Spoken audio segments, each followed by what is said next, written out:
Big boss తో గుర్తింపు తెచ్చుకున్న నటీమణిలో శ్రీ సత్య ఒకరు. ఆమె అంతకుముందు సినిమాలో, సీరియల్స్ లో నటించింది. కానీ బిగ్ బాస్ షో ఆమెకి ఎంతగా గుర్తింపు తెచ్చింది. బిగ్ బాస్ తెలుగు 6వ సీజన్ లో కంటెస్టెంట్స్ గా పాల్గొంది. చూడడానికి క్యూట్ గా, హౌస్ లో మాత్రం రచ్చరచ్చ చేసింది. తన ప్రత్యర్థి కంటెస్టెంట్స్ కి చుక్కలు చూపించి చివరి వరకు నిలబడింది. బిగ్ బాస్ షోతో 2 తెలుగు రాష్ట్రాల్లో పాపులర్ అయింది శ్రీ సత్య.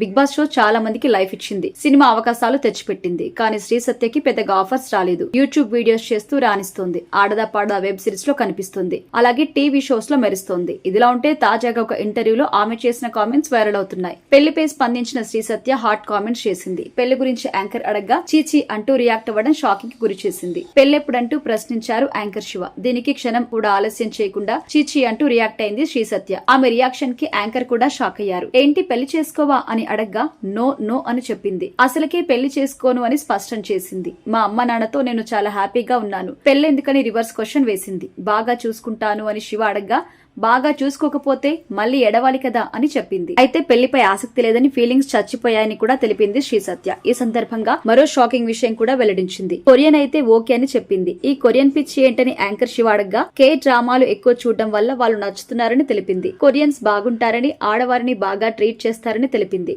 మొత్తానికి పెళ్లిపై శ్రీ సత్య కామెంట్స్ అయితే అందరికీ షాక్ ఇస్తున్నాయి. ప్రజెంట్ ఈ వీడియో వైరల్ అవుతుంది. అయితే శ్రీ సత్యకి తండ్రి, తల్లి ఉన్నారు. తల్లి అనారోగ్యంతో బాధపడుతుంది. ఆమె కూర్చోలేని, నడవలేని స్థితిలో ఉంది. ప్రస్తుతం బెడ్ కి పరిమితమైంది. ప్రతి నెల మెడిసిన్స్ కే ఖర్చు అవుతుంది. తన కుటుంబానికి తానే ఆధారమని బిగ్ బాస్ షోలో తెలిపింది శ్రీ సత్య. ఆ టైంలో తన ఫ్యామిలీ బాధలు పంచుకుంటూ ఎమోషనల్ అయింది. మరోవైపు లవ్ లోను ఫెయిల్ అయినట్టుగా తెలిపింది. అందుకే పెళ్లికి దూరంగా ఉండాలని డిసైడ్ అయినట్టుగా తాజా ఇంటర్వ్యూని బట్టి అయితే అర్థమవుతోంది.